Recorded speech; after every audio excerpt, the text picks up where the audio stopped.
Все было хорошо, смена началась. Внезапно потух свет.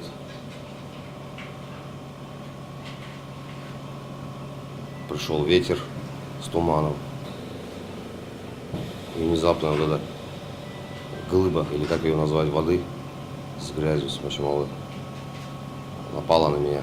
Пришлось глотать воду грязную, соленую. Дышать было нечем. Тем не менее, вода уже когда стихла, то есть уровень уже меньше стал, тогда я уже осознал, что я жив.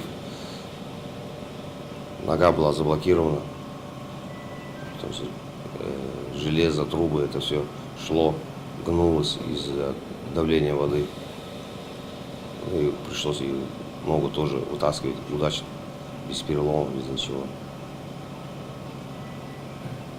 Дальше путя были спасения, только надеясь на телефон. Телефоны тоже были снесены все. Ни громкоговорителей, ничего не было рядом. А вода, хоть и стихла, но шла сверху вниз на меня. Пришлось подниматься, идти вверх. Воды по грудь. Холодной, соленой, грязной. И препятствия были всякие. Было все загромождено, все это приплыло отсюда. Трубы, доски, колеса, весь мусор. И поднимался с раненой ногой. Тяжело было, конечно. А что делать, жить надо. В общем, дошел до клетевого ствола. Там уже как бы воды. Весь приток был в мою сторону. Уже низина была. Уклон 410. Благо, что телефон зазвенел. Услышал, что телефон. Значит, связь есть.